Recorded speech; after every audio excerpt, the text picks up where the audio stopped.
Yes 2-3 days నుంచి videos పెట్టట్లేదు కదా యూట్యూబ్లో. కారణం ఏంటంటే చెప్పాను కదా, ఎగ్జామ్ ప్యాటర్న్ స్టార్ట్ చేస్తాను. మొత్తం క్వశ్చన్స్ అన్ని అప్లోడ్ చేస్తున్నాను. మొత్తం అవరేజ్ అయిపోయింది, రేషియో ప్రపోజల్స్ అయిపోయింది, పర్సంటేజ్ అయిపోయింది, ప్రతి టాపిక్ వైజ్ పెడుతున్నాను, as well as grand test. అందుకని కొద్దిగా బిజీ సిచ్యువేషన్ ఉంది. ఓకే, అయినా సరే ఇంకా మ్యాక్సిమం 28th నుంచి ఫ్రీ అవుతా. అప్పటి వరకు మాకు మన వీడియో ఎగ్జామ్ క్వశ్చన్స్ అన్ని రెడీ కావాలి కదా మీకు, గ్రాండ్ టెస్ట్కి and as well as topic wise టెస్ట్కి. That's my perception. ఓకే, సరే ఒకసారి క్వశ్చన్ తెలియను. A finish half of the work in 10 days. After that, B join him and they work together for 4 days. Then A alone finish the remaining work in 5 days. In how many days can B alone finish the remaining work?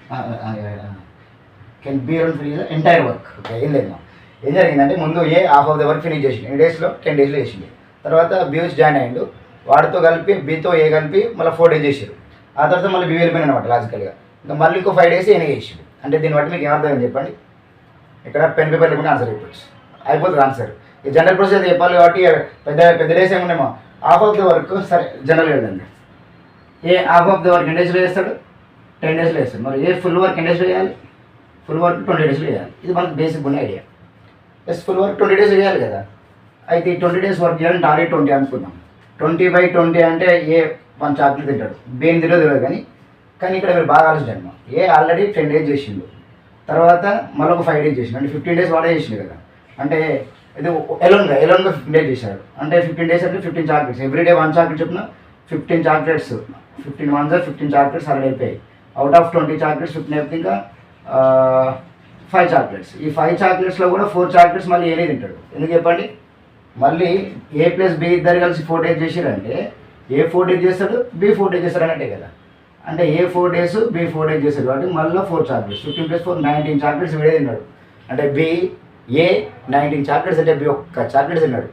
దాన్ని బట్టి ఏం చెప్పాలి, B ఒక్క chocolate తినడానికి ఎన్ని days పట్టిందట, 4 days పట్టిందట. మరి అంతే కదా, ఏ బిల్ తెలిసి 4 days అంటే బి ఒక్క చాక్లెట్ తినడానికి 4 days పట్టింది. మరి మొత్తం 20 చాక్లెట్స్ తినడానికి ఎన్ని డేస్ పెడుతుంది అంటే ఆన్సర్ 80 days అయిపోయింది. ఇంకేమన్నా కమగాయి బి ఒక్కడే ఒక్క చాక్లెట్ తినడానికి 4 days పట్టింది. దానికి ఒక్క చాక్లెట్కి 4 days పట్టింది. ఎందుకంటే 19 చాక్లెట్స్ వీడే తిన్నాడు కదా, ఏనే తిన్నాడు కదా. 19 చాక్లెట్స్ ఏది తింటే బీకి మిగిలినవి ఒకటే చాక్లెట్. దానివల్లనే వాడు ఏ బి కలిసి 4 days అన్నారంటే బీతో ఏతో కలిపి బి కూడా 4 days చేసినట్టే కదా. అంటే ఒక చాక్లెట్ కోసం వాడు పోరాటం. ఒక్క చాక్లెట్ 4 days అయితే మరి 20 చాక్లెట్స్ మొత్తానికి 80 days. ఇది ఇట్లా అనుకుందాం. కానీ ఇప్పుడు ఇలా కాకుండా లాజికల్గా చెప్పండి, పెన్ పేపర్ లేకుండా బాగా ఆలోచించండి. A half of the work 10 days చేసిండు, ఇంకొక 10 days వర్క్ మిగిలినట్టే కదా. ఆ 10 days వర్క్లో కూడా మళ్ళీ ఒంటరిగా 5 days చేసిండు, మళ్ళీ బీతో కలిపి 4 days చేసిండు. అంటే ఇప్పటి వరకు ఏ పెన్ పేపర్ లేకుండా వితౌట్ పెన్ పేపర్ చెప్పండి. ఏ 19 days చేశాడు. ఎందుకు 19 days చేశాడు, 20 days చేయాల్సింది వాడు. Half of the work 10 days అంటే మరి ఫుల్ వర్క్ 20 days అయిపోవాలి కదా. కానీ 19 days ఎందుకు చేస్తున్నాడు, 1 day ఎందుకు సేవ్ అయింది, బికాస్ ఆఫ్ బి. ఓహో, A 1 day work is equal to B 4 days work అవుతుంది. ఏకి 1 day సేవ్ చేయడానికి 4 days పడింది బీకి.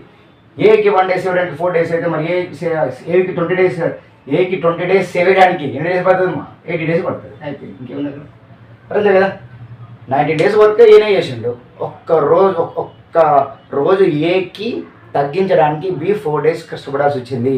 అంటే ఏ చేసిన ఒక్క రోజు వర్క్ బీకి 4 days పడుతుంది. ఏ చేయాల్సిన 20 days వర్క్ బీకి 80 days పడుతుంది. పెన్ పేపర్ లేకుండా చెప్పొచ్చు ఆన్సర్, రైట్.